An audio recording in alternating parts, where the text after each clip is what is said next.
നിന്റെ ജീവിതത്തിൽ എന്തൊക്കെ പ്രതിസന്ധികൾ ഉണ്ടാവട്ടെ, എന്തൊക്കെ പ്രയാസങ്ങൾ ഉണ്ടാകട്ടെ, എന്തൊക്കെ ബുദ്ധിമുട്ടുകൾ ഉണ്ടാകട്ടെ, അതിൻ്റെ പരിഹാരം കിടക്കുന്നത് ഏതെങ്കിലും വ്യക്തികളിലോ ജാറങ്ങളിലോ പ്രതിഷ്ഠകളിലോ ആൾ ദൈവങ്ങളിലോ ഒന്നുമല്ല. മറിച്ച് അതിൻ്റെ ആത്യന്തികമായ പരിഹാരം കിടക്കുന്നത് ലോകത്തെ മുഴുവൻ പടച്ചു നിയന്ത്രിക്കുന്ന അന്നമൂട്ടുന്ന ലോകരക്ഷിതാവായ അള്ളാഹുവിൽ മാത്രമാണ് എന്ന ആശയം പഠിപ്പിക്കുന്നതിലൂടെ വിശ്വാസപരമായ സ്വാതന്ത്ര്യമാണ് മനുഷ്യന് പരിശുദ്ധ ഖുർആൻ പ്രദാനം ചെയ്യുന്നത്, മനുഷ്യനെ ഇസ്ലാം പ്രദാനം ചെയ്യുന്നത്.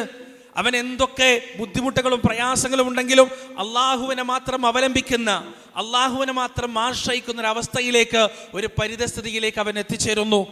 ഞാൻ എൻ്റെ ജീവിതത്തിൽ എന്താഗ്രഹിച്ചാലും അതെനിക്ക് നൽകാൻ എൻ്റെ റബ്ബിനല്ലാതെ മറ്റൊരാൾക്ക് സാധ്യമല്ല എന്ന ഉത്തമ ബോധ്യം അവനെ സർവതന്ത്ര സ്വതന്ത്രനാക്കുന്നു വിശ്വാസപരമായി. അവനെ സംബന്ധിച്ചിടത്തോളം അള്ളാഹുവിനെ മാത്രം വിശ്വാസത്തിൻ്റെ കാര്യത്തിൽ പരിഗണിച്ചാൽ മതി.